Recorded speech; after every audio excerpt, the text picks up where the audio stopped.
ত্রিপুরা পূর্ণরাজ্য দিবস উদযাপন উপলক্ষে ধর্মনগর বিবেকানন্দ সার্ধ শতবার্ষিকী ভবনে উত্তর ত্রিপুরা জেলা প্রশাসন এবং তথ্য সংস্কৃতি দপ্তর, বিদ্যালয় শিক্ষা দপ্তর, ধর্মনগর পুর পরিষদের যৌথ উদ্যোগে অনুষ্ঠিত হয় আলোচনা চক্র এবং কুইজ প্রতিযোগিতা ও সাংস্কৃতিক অনুষ্ঠান। উক্ত এই অনুষ্ঠানে উদ্বোধক হিসেবে উপস্থিত ছিলেন ধর্মনগর পুর পরিষদের চেয়ারপারসন মিতালি রানী দাস সেন। তাছাড়া প্রধান অতিথি হিসেবে উপস্থিত ছিলেন উত্তর ত্রিপুরা জেলা শাসক দেবপ্রিয় বর্ধন। সম্মানিত অতিথি হিসেবে উপস্থিত ছিলেন মহকুমা শাসক সজল দেবনাথ প্রমুখ।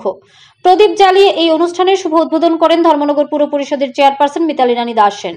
পাশাপাশি এই অনুষ্ঠানে ধর্মনগর মহকুমার প্রত্যেকটি স্কুলের শিক্ষক শিক্ষিকা এবং ছাত্রছাত্রীরা অংশগ্রহণ করে। ছাত্রছাত্রীদের মধ্যে সাংস্কৃতিক অনুষ্ঠান কুইজ প্রতিযোগিতা অনুষ্ঠিত হয়। আর এই কুইজ প্রতিযোগিতায় অংশগ্রহণকারী ছাত্রছাত্রীদের মধ্যে স্তরভেদে পুরস্কার বিতরণ করা হয় অনুষ্ঠান শেষে। পাশাপাশি সাংস্কৃতিক অনুষ্ঠানে অংশগ্রহণকারী ছাত্রীদের মধ্যেও পুরস্কার বিতরণ করা হয়। পুরস্কারগুলো তুলে দেন অনুষ্ঠানে উপস্থিত অতিথিবৃন্দরা। ধর্মনগর থেকে নিজস্ব প্রতিনিধির রিপোর্ট, আরই ধর্মনগর। নমস্কার সবাইকে। আজকে আমরা সবাই এখানে উপস্থিত হয়েছি যে আমাদের যে রাজধানীতে ত্রিপুরা পূর্ণরাজ্য দিবস উদযাপনী অনুষ্ঠানে। এই অনুষ্ঠানে আজকে আমাদের রাজ্যের জন্য অত্যন্ত একটা গুরুত্বপূর্ণ দিন। ঠিক আজকে এই দিনে 1972 সালে আমাদের এই রাজ্য পূর্ণরাজ্যের স্বীকৃতি পেয়েছিল। আমরা জানি আগে এসডিএম রঘুনাথ সাহেব বলেছেন যে প্রথমে ভারতের ইউনিয়নের সাথে কিভাবে ত্রিপুরা ত্রিপুরা সেটা কিভাবে আমরা আসলে সেটা কিভাবে রাজ্য ভারতের সাথে সেটা সাইন হয়, তারপর সেটা সৃষ্টি সেটা তারপর ত্রিপুরা একটা কেন্দ্র শাসিত অঞ্চল হিসাবে তারপর তারপর আমরা কিভাবে 1972 সালে পূর্ণ রাজ্যে স্বীকৃতি পাই।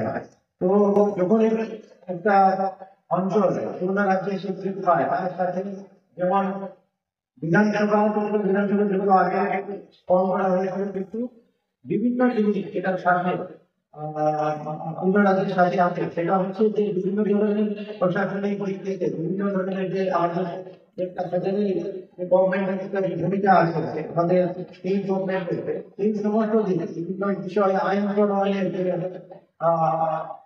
ক্ষমতা, সেইগুলি কিন্তু তার সাথে সাথে রাজ্যের কাছে চলে আসে। তো মূলত কাদের জন্যই পূর্ণ রাজ্যের যে স্বীকৃতি আমরা যাতে আমাদের ডেভেলপমেন্টে যে সমস্ত ঘটে এই সমস্ত সমস্যা আসা যে সমস্ত বিষয়ে আমাদের ডিসিশন নিতে হয়, আমরা রাজ্য সরকারের মাধ্যমে এই সমস্ত জিনিস যাতে আরো ভালোভাবে আমরা অর্জন করতে পারি, সেই জন্যই পূর্ণ রাজ্য সেটার জন্য সেটা ডিমান্ড আছে। সেই জন্য বিভিন্ন সময় যারা এই রাজ্যকে পূর্ণ রাজ্যের স্বীকৃতি দেওয়ার জন্য যারা সেটা কাজ করেছেন, আমরা সবাই এবং সবাইকে করি। তাছাড়া পূর্ণ রাজ্যে স্বীকৃতি পাওয়ার পর যারা আমাদের এই রাজ্যকে মানে প্রতিনিয়তই অগ্রগতির দিকে তারা নিয়ে গেছেন, তো তাদেরও আমরা আজকে স্মরণ করি। আপনারা দেখবেন যে আমাদের এই রাজ্যে বিভিন্ন সময় শিক্ষা হোক, স্বাস্থ্য বিষয় হোক, সমাজ শিক্ষা হোক, সমাজ কল্যাণের বিষয়ে বিভিন্ন ক্ষেত্রে আমরা অনেক আগে থেকে আমরা অনেক ডেভেলপ হয়েছি। আর প্রতিনিয়ত আমরা সেই লক্ষ্যে কাজ করে যাচ্ছি যাতে এই ধরনের যে সমস্ত সুবিধাগুলি আমরা এখন আমরা আসি বিভিন্ন সুবিধা যাতে আমরা সবার কাছে পৌঁছাতে পারি। তেমনি ভাবে আপনাদের যদি ইনফ্রাস্ট্রাকচার ডেভেলপমেন্টের দিকে দেখেন, বিভিন্ন সময় বিভিন্ন দিকে পরিকাঠামো উন্নয়নের জন্য সরকার প্রতিনিয়ত কাজ করছে। ভারত সরকার, রাজ্য সরকার মিলে বিভিন্ন ধরনের অবকাঠামো পরিকাঠামো কি করে করলে এটা রোডের ব্যাপার হোক, রেলওয়ে হোক,